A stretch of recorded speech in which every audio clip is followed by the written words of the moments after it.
আসসালামু আলাইকুম, সবাইকে স্বাগত জানাচ্ছি গ্লোবাল ভিউজে। আপনাদের সঙ্গে আছি আমি ফারজানা নিসা। আজ জানাবো আন্তর্জাতিক গণমাধ্যমে আলোচিত সংবাদ ও বিশ্লেষণ। হিজবুল্লাহ মহাসচিব সৈয়দ হাসান নাসরাল্লাহ ইসরায়েলি হামলায় নিহত হওয়ার পর প্রতিরোধ যোদ্ধারা একটি দৃঢ় বার্তা দিয়েছেন। বার্তাটি হল, শাহাদাতের যে অভীষ্ট লক্ষ্যে পৌঁছেছেন হাসান নাসরাল্লাহ, তাদের লক্ষ্য একই, আল্লাহর পথে জীবন দেওয়া। একই সঙ্গে ইহুদিবাদী শত্রুদের বিরুদ্ধে জীবনের শেষ রক্তবিন্দু দিয়ে লড়াই চালিয়ে যাবেন বলে অঙ্গীকার করেছেন তারা। তার মানে হাসান নাসরাল্লাহর মৃত্যুতে যোদ্ধাদের মনোবলে চিড় ধরেনি, বরং লড়াইয়ের পথে তারা আরও উজ্জীবিত হয়েছেন। লেবাননের রাজধানী বৈরুতের দক্ষিণ উপকণ্ঠে শুক্রবার বিমান হামলায় হাসান নাসরাল্লাহ নিহত হওয়ার পর শনিবার হিজবুল্লাহর তরফে যে বিবৃতি এসেছে, সেখানে বলা হয় তাদের নেতা শাহাদাতের অমীয় সুধা পান করেছেন এবং তিনি তার অভীষ্ট লক্ষ্যে পৌঁছে গেছেন। বিবৃতিতে পবিত্র কোরআনের সূরা নিসার ৭৪ নম্বর আয়াত উল্লেখ করে বলা হয়, যারা পরকালের বিনিময়ে পার্থিব জীবনকে বিক্রয় করে তাদের আল্লাহর পথে সংগ্রাম করা উচিত। বস্তুত যে আল্লাহর পথে সংগ্রাম করবে সে নিহত অথবা বিজয়ী, আমি তাকে শীঘ্রই মহাপুরস্কার দান করব। বিবৃতিতে বলা হয়, মহান আল্লাহ সত্য বলেছেন। আমাদের মহান শিক্ষক, প্রতিরোধ আন্দোলনের পথিকৃৎ, আল্লাহর একনিষ্ঠ সৎ বান্দা, সাহসী নেতা, প্রজ্ঞাবান ইমানদার, দূরদর্শী ও মুমিন সৈয়দ হাসান নাসরাল্লাহ মহান আল্লাহর সন্তুষ্টি অর্জনের লক্ষ্যে শাহাদাতের সুমহান কাফেলায় যোগ দিয়েছেন। এতে আরও উল্লেখ করা হয়, তিনি প্রায় ৩০ বছরেরও বেশি সময় ধরে শহীদদের পথ ধরে অগ্রসর হয়েছেন এবং এই দীর্ঘ সময়ে প্রতিরোধ যোদ্ধাদের একের পর এক বিজয় উপহার দিয়েছেন। তিনি ১৯৯২ সালে প্রতিরোধ আন্দোলনের নেতৃত্বের গুরু দায়িত্ব গ্রহণ করেন। ২০০০ সালে ইহুদিবাদীদের কবল থেকে লেবাননের মুক্তি থেকে শুরু করে ২০০৬ সালের ৩৩ দিনের যুদ্ধে ইসরায়েলের বিরুদ্ধে বিজয় তার সুযোগ্য নেতৃত্বে অর্জিত হয়েছে। গত প্রায় ১ বছর ধরে গাজার নির্যাতিত ফিলিস্তিনি জনগণের প্রতি সংহতি জানিয়ে তিনি লেবাননের প্রতিরোধ আন্দোলনকে ইসরায়েল বিরোধী সংগ্রামে নেতৃত্ব দিয়ে আসছিলেন। বিবৃতিতে হাসান নাসরাল্লাহর সম্মানিত ও ধৈর্যশীল পরিবারকে অভিনন্দন জানিয়ে বলা হয়, আমরা হিজবুল্লাহর বর্তমান নেতৃত্ব, এই আত্মোৎসর্গকারী মহান নেতা ও শহীদকে এই প্রতিশ্রুতি প্রদান করছি, গাজা ও ফিলিস্তিনের প্রতি সংহতি প্রকাশ করে লেবাননকে রক্ষা করার লক্ষ্যে ইহুদিবাদী শত্রুর বিরুদ্ধে জীবনের শেষ রক্তবিন্দু দিয়ে লড়াই চালিয়ে যাব।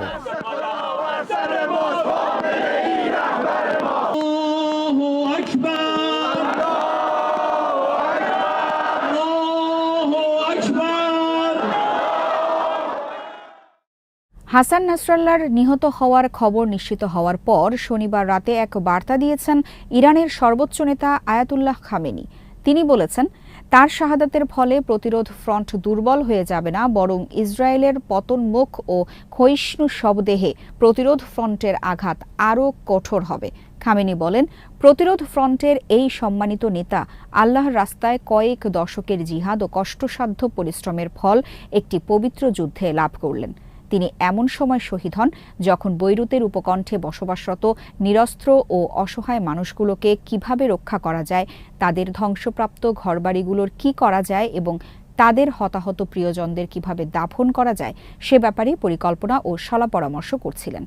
গত ৩ দশকেরও বেশি সময় ধরে তিনি ইসরায়েল বিরোধী যুদ্ধের পাশাপাশি নির্যাতিত ফিলিস্তিনি জনগণকে রক্ষা করা, তাদের বেদখল হয়ে যাওয়া শহর ও গ্রামগুলো পুনরুদ্ধার করা এবং গণহত্যার শিকার পরিবারগুলোকে সহায়তা করার কাজে সময় ব্যয় করেছেন।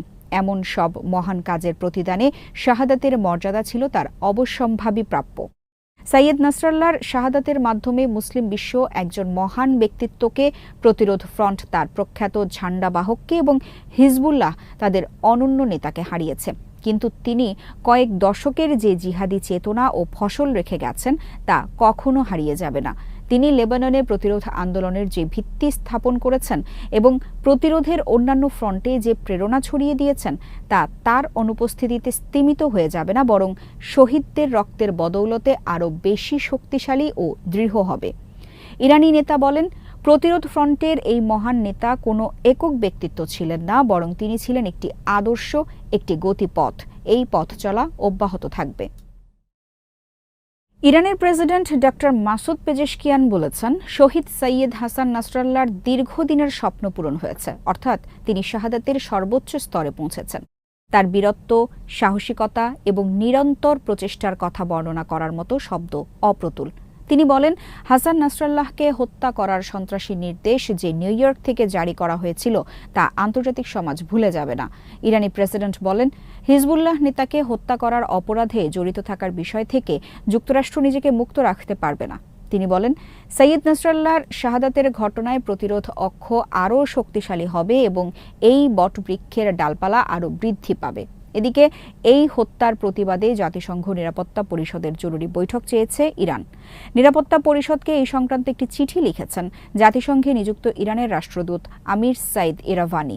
চিঠিতে নিরাপত্তা পরিষদকে ইসরায়েলের চলমান আগ্রাসন বন্ধ করতে, অঞ্চলটিকে পূর্ণ মাত্রার যুদ্ধের দিকে টেনে নেওয়া ঠেকাতে অবিলম্বে ও সুস্পষ্ট পদক্ষেপ নেওয়ার আহ্বান জানানো হয়। হিজবুল্লাহ প্রধান নিহত হওয়ার পর ইয়েমেনের হুথি আনসারুল্লাহ সমর্থিত সশস্ত্র বাহিনী সরাসরি ইসরায়েলের রাজধানী তেল আবিবের বেন গুরিয়ন বিমানবন্দর লক্ষ্য করে ক্ষেপণাস্ত্র হামলা চালিয়েছে। নিউ ইয়র্ক থেকে ফিরে এসে প্রধানমন্ত্রী বেনিয়ামিন নেতানিয়াহুর ওই বিমানবন্দরে অবতরণ করার সময়কে লক্ষ্য করে ক্ষেপণাস্ত্রটি নিক্ষেপ করা হয়। ইয়েমেনের সশস্ত্র বাহিনী শনিবার এক বিবৃতিতে এই তথ্য জানিয়ে বলেছে, হামলায় ফিলিস্তিনি 2 ব্যালিস্টিক ক্ষেপণাস্ত্র ব্যবহার করা হয়। সামাজিক মাধ্যমে ছড়িয়ে পড়া ভিডিও ক্লিপে দেখা গেছে ক্ষেপণাস্ত্রটি ইসরায়েলি আকাশসীমায় প্রবেশের পর বেন গুরিয়ন বিমানবন্দরে সাইরেন বেজে ওঠে। পরে অবশ্য ওই বিমানবন্দরে আঘাত হানার আগেই ক্ষেপণাস্ত্রটিকে আকাশ প্রতিরক্ষা ব্যবস্থা ব্যবহার করে বিধ্বস্ত করা হয়। ইয়েমেনের সশস্ত্র বাহিনীর বিবৃতিতে বলা হয়, নির্যাতিত ফিলিস্তিনি জনগণের প্রতি সংহতি প্রদর্শন এবং গাজা ও লেবাননে ইসরায়েলের চলমান অপরাধ যজ্ঞের জবাবে এই হামলা চালানো হয়। বিবৃতিতে হুথি আনসারুল্লাহ যোদ্ধারা হিজবুল্লাহ নেতার শাহাদাত সত্ত্বেও গাজাবাসীর সমর্থনে চলমান জিহাদ চালিয়ে যাওয়ার প্রত্যয় ব্যক্ত করেন। আনসারুল্লাহ আন্দোলনের নেতা আব্দুল মালিক আল হুথি হিজবুল্লাহ মহাসচিবের শাহাদাতের পর বলেন, ইসরায়েল যদি ভেবে থাকে নেতা ও কমান্ডারদের হত্যা করে প্রতিরোধ ফ্রন্টকে দুর্বল করা যাবে, তাহলে সে মারাত্মক ভুলের মধ্যে রয়েছে। সানা থেকে শনিবার এক টেলিভিশন ভাষণে আল হুথি বলেন, হাসান নাসরাল্লাহ ছিলেন একজন মহান ও সফল নেতা, যিনি ইসলামী মূল্যবোধ ও নৈতিকতাকে সবার উপরে তুলে ধরেছিলেন।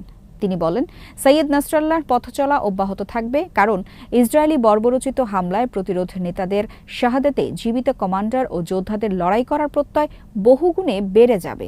আনসারুল্লাহ নেতা বলেন, এখন থেকে প্রতিরোধ অক্ষ তাদের ইসরায়েল বিরোধী অভিযান আরও শক্তিশালী করবে। এক্ষেত্রে কতটা আত্মত্যাগের প্রয়োজন হয় তা মোটেও বিবেচ্য বিষয় নয়।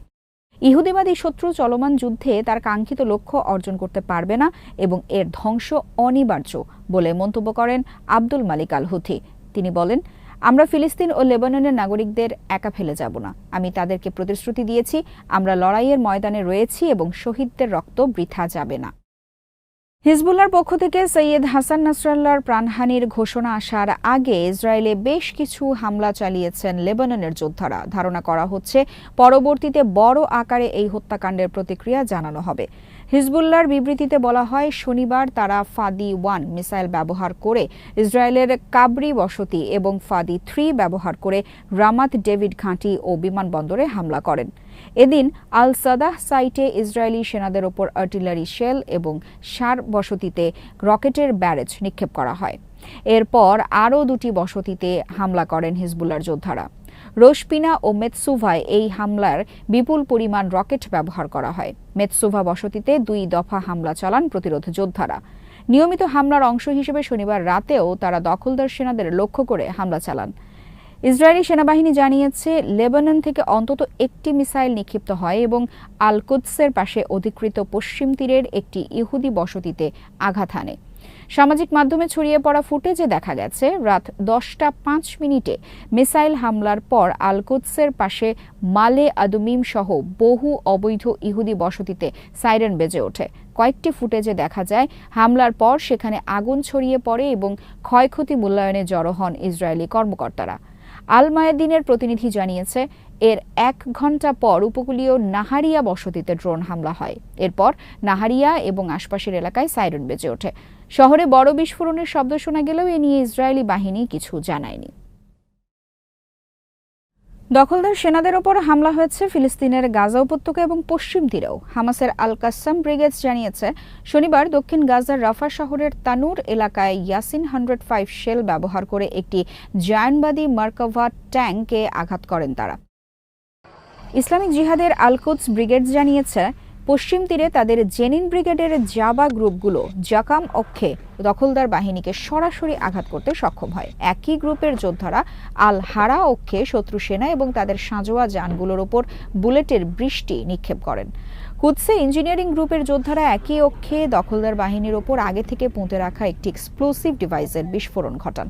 এতে নিশ্চিতভাবে সেনাদের মধ্যে হতাহতের ঘটনা ঘটে বলে জানায় আল কুদস।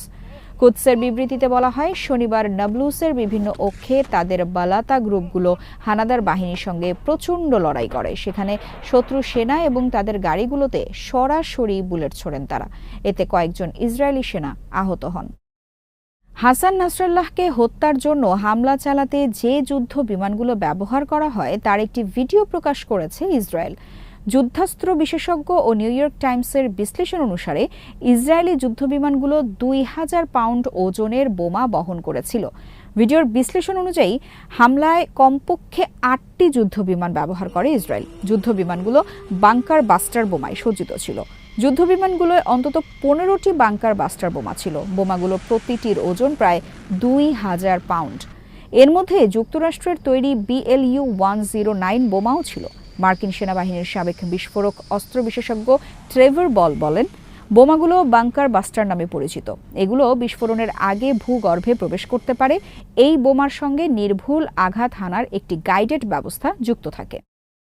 হিজবুল্লাহ প্রধানকে হত্যার পর হামাস বলেছে ইসরায়েল সব ধরনের আন্তর্জাতিক মূল্যবোধ, রীতিনীতি ও সনদ উপেক্ষা করে এবং আন্তর্জাতিক নিরাপত্তা ও শান্তিকে হুমকির মুখে ফেলে দিয়ে এই হত্যাকাণ্ড চালিয়েছে।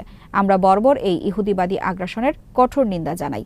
আমরা হিজবুল্লাহ ভাইদের প্রতি সংহতি জানিয়ে প্রতিরোধ সংগ্রামে তাদের সঙ্গে দৃঢ়ভাবে দাঁড়ানোর প্রতিশ্রুতি পুনর্ব্যক্ত করছি।